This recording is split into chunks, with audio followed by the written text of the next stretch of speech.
En France, après les 10 années de la Révolution française de 1789 à 1799, le nouveau siècle de renouvellement et des décisions politiques imprécises se concentre sur l'hygiène des villes françaises. Mais pourquoi? Tout simplement car l'hygiène en France n'est pas très respectée. Néanmoins, cela pourrait nous pousser à se demander ce qu'est l'hygiène. Pour répondre à cela, nous allons d'abord nous concentrer sur comment était la France du 19e avant l'invention du terme d'hygiénisme.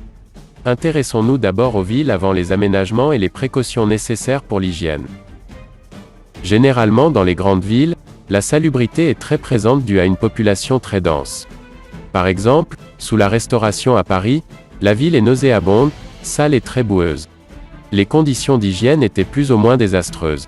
Pour vous donner une idée de la chose, l'entassement des hommes participe aux exhalations putrides et de toutes sortes de miasmes dissipés dans l'atmosphère. Pour cause, elle donne une fragilité face aux épidémies et maladies contagieuses, notamment à l'omniprésence de la mort qui font de la capitale une ville tombeau pour 500 000 hommes.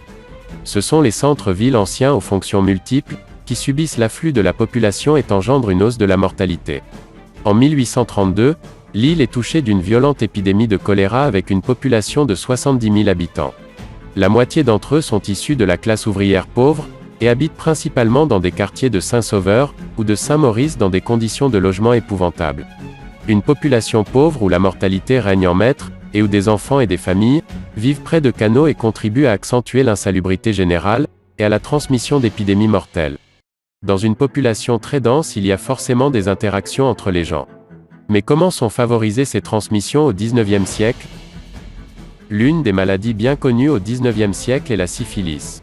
Une maladie sexuellement transmissible qui sont transmises généralement dans des maisons closes. La mortalité infantile est notamment un grand problème dû à la négligence de l'hygiène. À Lille, sur 21 000 enfants, il en est mort 20 700 avant l'âge de 5 ans. Les vagues de choléra durant le siècle est notamment un grand problème ingérable pour la population. En effet, la médecine n'était pas très avancée et elle est notamment responsable de la hausse de la mortalité due à l'hygiène. Face à ces problèmes, il faut attendre 1886 pour que soit décidée la création d'une direction du ministère de l'Intérieur, en charge d'assistance et d'hygiène.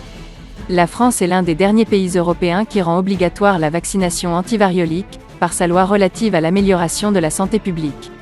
Peu à peu en travers du siècle et surtout vers sa fin, la France comprend qu'il faudrait installer de nouvelles lois et normes, pour la population et pour améliorer cette santé publique désastreuse.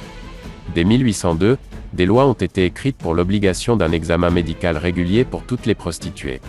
La loi de 1810 est vue comme un texte de protection de la santé publique contre les établissements industriels insalubres dans les villes françaises.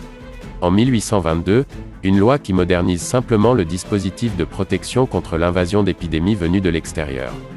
Toutes ces lois ont pour but un seul objectif, obliger la population et la société à prendre des responsabilités pour une amélioration de vie commune et la diminution de la mort dans les villes françaises. À la fin du XIXe siècle, c'est le tout à l'égout qui supprime les fosses avec leur vidange périodique et les voiries insalubres. Les immeubles, quant à eux, s'équipent peu à peu du gaz et de l'eau courante et on installe des lavoirs publics, des fontaines et des parcs dans les villes afin d'aérer et de purifier le corps et l'esprit.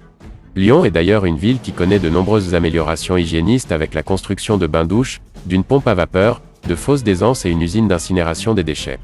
En 1883, Eugène Poubelle met en place un système obligeant les propriétaires d'immeubles à mettre à disposition de leurs locataires des récipients communs munis d'un couvercle. Il y a donc durant ce siècle de très nombreux aménagements mis en place, des aménagements quasi révolutionnaires tant ils transforment le paysage urbain et le quotidien des habitants.